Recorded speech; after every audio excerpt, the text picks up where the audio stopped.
नमस्कार दोस्तों, आप सभी का स्वागत है हमारे यूट्यूब चैनल प्रकाश बीपीएम या इंडिया पोस्ट बीपीएम चैनल पर। दोस्तों, आज हम बात करने वाले हैं संसद में सवैतनिक अवकाश के बारे में। क्या मांग उठाई गई है उसके बारे में बात करेंगे हम डिटेल से, तो आप वीडियो पर बने रहिए। जी हाँ दोस्तों, माता-पिता के निधन पर 13 दिन सवैतनिक शोक अवकाश की मांग की गई है।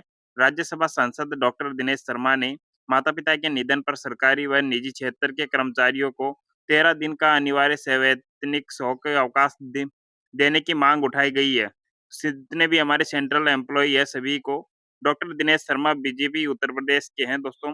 बात करते हैं कि ये दोस्तों माननीय सभापति श्री सीपीसी राधाकृष्णन भी वहाँ उपस्थित है, तो आप वीडियो पूरा ज़रूर देखें। ये माँग दोस्तों जो उठाई गई है वो बिल्कुल सही है और इस वीडियो को आप पूरा अंत तक ज़रूर देखें। अगर आप चैनल पर नए हैं तो चैनल को सब्सक्राइब कर लीजिए, वीडियो को लाइक कर दीजिए और ज़्यादा से ज़्यादा दोस्तों के पास शेयर करो। डॉक्टर दिनेश शर्मा जी। धन्यवाद अध्यक्ष महोदय। आज मैं सनातन की परंपरा की रक्षा के संदर्भ में एक ऐसी समस्या को उजागर करना चाहता हूं। आज जो भारत के लाखों सनातनी कर्मचारियों के जीवन में एक संकट बनकर उभरी हैं। जब कोई अपने माता पिता को खो देता है तो उसे एक असंभव विकल्प का सामना करना पड़ता है।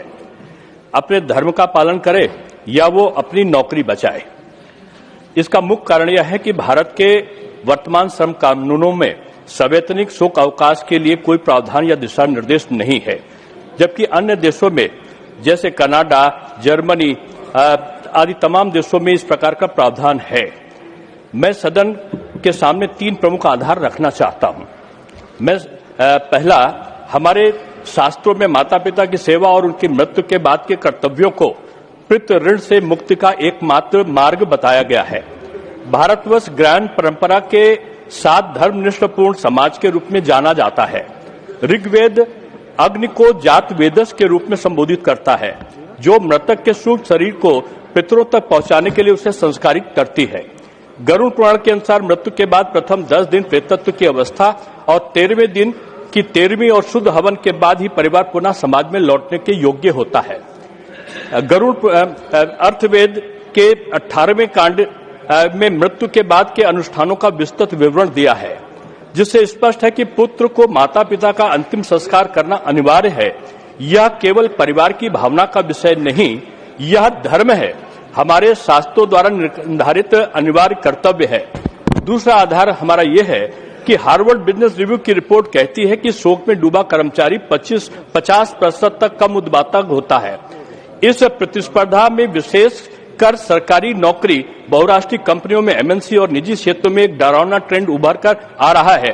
काम के भारी बोझ और ऑलवेज ऑन डिजिटल संस्कृति के कारण बच्चे अपने माता पिता के अंतिम संस्कारों को मात्र 2 या 3 दिन में समेटने को मजबूर हैं। यह स्थिति न केवल धार्मिक दृष्टि से विनाशकारी है, बल्कि मानसिक स्वास्थ्य के लिए भी घातक है। जब वह अधूरी रस्म के साथ लौटता है तो शरीर वहां होता है, मन में ग्लानि और अपराध बोध से वो दबा होता है। हम इंसान तैयार कर रहे हैं या मशीनें? मान्यवर, हमारा इस संदर्भ में कहना है कि हमारी जो परंपराओं को अगली पीढ़ी को हस्तांतरण का बीड़ा भी घर के वरिष्ठ सदस्य के ऊपर होता है। जो आचरण वो करेंगे वही भी अगली पीढ़ी सीखेगी। तीसरा आधार हमारा यह है कि संवैधानिक अधिकार हमारा है कि अभी हाल में मद्रास उच्च न्यायालय ने कहा कि माता पिता का अंतिम संस्कार संविधान के अनुच्छेद 25 के तहत एक मौलिक अधिकार है और इसके तहत उन्होंने छुट्टी का प्रावधान किया है। वेतन समिति ने भी, जो 5वीं संसदीय समिति थी, उसने भी शोक अवकाश की सिफारिश की है। मैं भारत सरकार के जो एमएनसी निजी क्षेत्र में अंतिम संस्कार करने वाले कर्मचारी को